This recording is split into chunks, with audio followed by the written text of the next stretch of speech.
Isang magandang araw sa inyo mga kapatid. Sumainyo ang biyaya at kapayapaan ng Panginoong Jesucristo at pagliligtas. Magpapahayag lang po ako tungkol sa krus na ito. Empty cross o walang laman na krus. Kasi in reality po, bawat nakikita kong lugar dito, hindi ko po ginajudge ang dati kong pinaniniwalaan. Pero mensahe po to ng Biblia, hindi po mensahe nang galing sa aking kaalaman. Kaya kung may Bible po kayo, magbasa po kayo. Basahin niyo po sa unang Korinto chapter 1 verse 18 hanggang 24. Basahin po natin pagbulay-bulayan ang mga sinasabi ni Pablo tungkol sa mensahe ng cross. Wala po akong pinaparinggan dito, kundi alamin po natin sa sinasabi ng Biblia at magkaroon kayo ng karunungan mula sa katotohanan. Sabi po doon sa verse 18, ang mensahe tungkol sa pagkamatay ni Kristo sa cross ay isang kahangalan para sa mga taong mapapahamak at ito'y kapangyarihan ng Diyos para sa mga naliligtas. So, yung mensahe pala ng pagkamatay ni Kristo sa cross ay pawang kahangalan para sa mga taong mapapahamak. Bakit naging pawang kahangalan ang mensahe?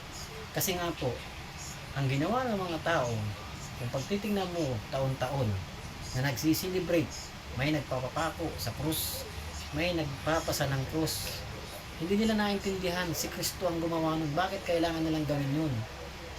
Yun ba ay paggalang, pagrespeto? Yes, tama po, pagrespeto sa ibang tao. Kaya pag may naglalakad sila ng gano'n, nire-respeto yan ng maraming tao.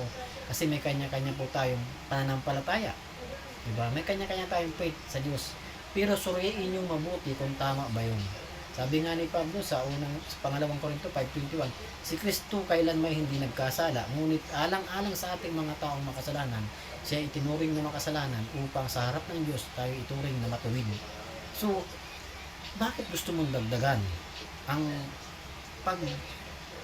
pagpapapako, pagpapapalo, pagpapahirap sa iyong sarili? Sabi sa unang Korinto 3:13-16, ang katawan mo ay templo ng Diyos. So, bakit kailangan mong saktan? Bakit mong kailangan parusahan?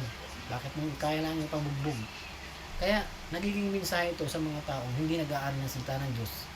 Nagiging mahirap sa kanila, hindi nila maintindihan, naging hangal sila. Mga hangal, sabi ni Pablo, kayong mga taga-Korinto, mga hangal kayo. Ang mensahe tungkol sa pagkamatay ni Kristo ay kahangalan para sa mga taong mapapahamak. So, napapahamak itong mga tao na to. Ngunit para sa amin, ito'y kapangyarihan ng Diyos sa aming mga naliligtas. Dapat naintindihan po nyo. Pag ginasa mo yung verse 19, sisirain ko ang karunungan ng mga marunong at papawalang saysay ko at ang kanilang katalinuhan, diba? Ng matatalino. So, anong kabuluhan ng mga matatalino at ng mga marunong? Diba? Ang marunong, yung mga binigyan ng salita ng Diyos. Sino? Ang mga Pariseo ng panahon doon sa Israel na pinapangaral ni Pablo o sa mga Korinto. Kasi yung mga Pariseo na ito, hindi nila naintindihan yung pagkamatay ni Kristo sa krus. Diba? Kaya sinasabi na ito'y kahangalan. O mga tisirain niyo yung mga matatalino at tisirain mga marunong. Diba? Kasi hindi nila naintindihan na dumating na sa kanila ang Misaya o ang tagapagligtas. Anong ginawa nila sa tagapagligtas? Pinatay niya na ito. At ngayon, namamayagpag na sa buong mundo na si Kristo, ang Diyos na nagkatawang tao. Sinabi yan ni Lucas sa Lucas 4:18, ang Espiritu ng Panginoon ay sumasa akin. Hinirang niya ako upang ipangaral ang magandang balita. Mga kapatid, makinig kayo. Mag-aral kayo ng Bible para hindi kayo madaya ng iba't ibang mga nagtuturo ng kasulatan. Hindi nila ito naunawaan, hindi nila ito sinaliksik ng mabuti. Kapag binasa mo yung verse 20, ano ngayon ang kabuluhan ng mga marurunong? Diba? Ano ngayon ang kabuluhan ng mga marurunong? Ng mga tagapagturo ng kautusan, ng mga magagaling sa debate. Kasi kadalasan, makikita mo social media, nagdidebate na, papataasan na sila ng karunungan mula sa Biblia. Wala daw sabi sa kasunod, pinapakita ng Diyos na ang karunungan ng mundong ito ay pawang kahangalan lamang. So, ano na yun ang halaga nun? Mga hangalang pala yung mga nagtuturo ng mga nagdedebate.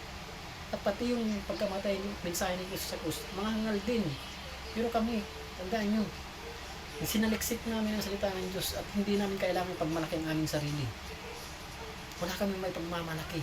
Sabi nga sa pinakadulo ng unang Korinto 1, 29 to 30, 31, yung pinakang dulo niyan. Sinong kailangan dapat ipagmalaki? Wala tayong ipagmalaki kundi ang ginawa ng Diyos sa atin. Pamamagitan ni Yesu Kristo, yun ang dapat nating ipagmalaki. Hindi, wala tayong may pagmamalaki. Sino ka para pagmalaki? Sino ka para gumawa? Ang kaligtasan natin ay biyaya lang. Sabi sa Efeso 2:8-9. Pero ang daming gustong magpakahirap. Diba? Pag binasa mo yung unang Korinto 1:21, ano sabi? Sapagkat ayon sa karunungan ng Diyos, hindi niya pinahintulutan na siya'y makilala ng tao sa kanilang karunungan. So, ang tao pala, hindi niya pinakilala ang kanyang sarili. Diba? Bakit? Bakit di pinakilala ng Diyos ang kanyang sarili? Kasi si Kristo nandun na eh. Pero hindi nila pinaniniwalaan at ipinapatay pa ito ng mga Romano. Anong sinabi sa kasunod? Subalit, minarapat niyang iligtas ang mga taong nagpapasakop sa pamamagitan ng magandang balita na ipinapangaral namin na sa tingin ng iba'y isang kahangalan. So, ibinunyag ni Pablo ang karunungan ng magandang balita na hangal para sa mga hindi nakakaunawa. So, ikaw, kapatid, nakaunawa ka ba ng mensahe tungkol sa pagkamatay ni Kristo sa krus? Dapat saliksikin nyo ang katotohanan. Magkaroon kayo ng wisdom. Hindi dahil wisdom ng mundong ito, kundi wisdom ng Biblia. Nasa atin ang Biblia. Nasa cellphone na. Para mas maintindihan natin ito. Hindi tayo, minarapat niyang iligtas ang tao. Dahil walang kakayanan ng tao makaunawa sa karunungan ng Diyos. Yun ang ginawa. Final sacrifice si Jesus Christ. Pero sa tingin ng iba, isang kahangalan. Kaya pag binasa mo yung kasunod, ang mga Hudyo'y naghihingi ng himala bilang katibayan. Di ba? Yung mga Hudyo, kahit nagpakain na si Kristo ng 5,000 tao, lumakad sa tubig, nagpatigil ng bagyo, nagpalayas ng mga demonyo, ano pa? Bumuhay ng patay. So, nandun na yung mga himala, pero hindi na nila unawaan. Ano naman sinabi ng mga hintil? Ang mga Grego. Yan po ang hintil, Grego. Karunungan naman ang kanilang hinihingi. At ako, ganun. Parang ganun na yung pinag-pray ko. Dahil hindi ko naiintindihan ang mensahe ng pagkamatay ni Kristo sa krus. So ngayon, naintindihan ko ngayon. Kasi nag-pray ako at nanalangin na hindi ko kaya unawain ang kanyang salita. Subalit ngayon, naintindihan ko. At ipinapangaral ko rin sa inyo na katulad ni Apostol Pablo.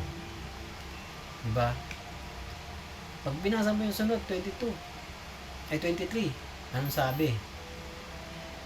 Ngunit ang ipinapangaral namin ay si Kristo na ipinako sa krus, na sa paningin ng mga Hudyo o sa tingin ng mga Hudyo, ito ay para sa mga Hudyo, ito ay mga katitisuran o hindi ka panipaniwala, di ba? Sa mga hintil naman ay ito ay kahangalan. Kasi gustong gayahin ng mga hintil itong ginawa ni Jesus Christ. Yun naman mga Hudyo, hindi makapaniwala na dumating na sa kanila ang Misaya. Hindi nila mapaniwalaan, nandun na. Nagbubuhay ng mga patay. Nagpapagaling na ng mga sakit, naggagawa ng mga himala, pero hindi sila makapaniwala. Ang hinahanap nila yung tunay na hari, yung kala nila, yung darating na Misaya ay magliligtas ng Israel. Ayun ang pagliligtas na paraan ng Diyos. Sabi nga Mateo 1:21, di ba? O 1:21 hanggang 23. Dumating na eh. Magsisilang ang isang birheng babae at patawagin itong Jesus sapagkat iligtas niya ang kanyang bayan, di ba? Sa kanilang mga kasalanan. Di ba? Yun ang ano, natupad ng mga yun sa pamagitan ng sinabi ng Panginoon, sa pamagitan ng mga propeta, na maglilihang isang baring babae at isisilang isang batang lalaki, at tatawagin itong Emmanuel, na ang kahulugan nito ay kasama nila ang Diyos. So, doon pa lamang, kung nagsasaliksik kayo ng salita ng Diyos, maintindihan nyo kung ano ang mensahe ng cross. Dumating na 2,000 years ago, at ngayon ipinapangaral namin bilang katibayan na naintindihan namin ang mabuting balita ni Jesucristo. Diba? Ang Espiritu ng Panginoon ay sumasa akin. Sabi ni Jesus Christ sa Lucas 4:18. Narito ako upang ipangaral ang magandang balita sa mga mahihirap, sa mga sumatang puso, sa mga kabilanggo, na sila ay lalaya. Yun. Dapat meron kayong rightly dividing the word of truth. Pinag-aangkop ninyo yung tungkol kay Kristo. Ngayon si Pablo pinangaral sa Maynil dahil ang kaligtasan ay biyaya lang, grace lang. Wala kang dapat gawin, kaya ka gumagawa dahil sa biyaya, kaya ka nagcha-church dahil sa biyaya, kaya ka malakas ngayon dahil sa kay Kristo, kaya ako nakakapagsalita dahil kay Jesucristo. Diba? Pag binasa mo yung huling talata na 24, ngunit sa mga tinawag ng Diyos, maging Grego man, o maging Hodyo, o maging Hintil, si Kristo ang kapangyarihan at karunungan ng Diyos. So, doon pa lamang ipinakita na ni Pablo ang matibay na ebidensya, pero wala pa rin hanggang ngayon na nakakaunawa dahil ayaw ng tao magbasa ng Bible. Yun po ang totoo. Ako, dati, pag nagbabasa ng Bible, sobrang nakakaangkot. Pero kung hindi ka po mag-aaral, wala kang matututunan. Pawang tagapakinig ka na lamang. Okay lang rin ako makinig. Basta ang importante, alam mo yung kaligtasan. Alam mo kung paano ka makakarating sa impyerno. At alam mo kung mapapunta ka sa langit. Kasi kung papunta ka ng impyerno, nakakatakot po doon. 100% ang impyerno ay totoo. Kasi kung hindi mo alam ang kaligtasan, papunta ka sa impyerno. Kahit anong bait mo dito sa mundo, kung hindi mo alam ang kaligtasan, papunta ka ng impyerno. Ipinadala na ang kanyang bugtong anak na si Jesucristo upang ang sino mga sumasampalataya sa kanya ay hindi mapahamak. Diba? Kaya kapatid, kaibigan, gamitin mo ang iyong kaisipan, gamitin ang iyong puso ng mayroong pagkakaunawa at pagpapakumbaba. Dahil ang magandang balita ay pinahayag na sa social media, sa personal, sa mga pastor, mga evangelist, sa mga missionary. Dapat magsaliksik din kayo para masigurado ninyo ang kaligtasan ipinangako ng Diyos para sa atin. Ligtas na ang lahat, subalit siguraduhin ninyo dahil ang kaligtasan ay nasa puso ng tao. Roma 10:9. Kung ipapahayag ng inyong puso na si Jesus ay Panginoon, na buong puso kayong binuhay ng Diyos, maliligtas kayo. So, yun lamang mga kapatid, sana ay nabigay sa inyo ito ng isang malalim na pagkakaunawa upang mas lalo kayong maging matatag sa pananampalataya. Purihin ang Panginoon at parangalan si Jesucristo na ating tagapagligtas. God bless you, everyone.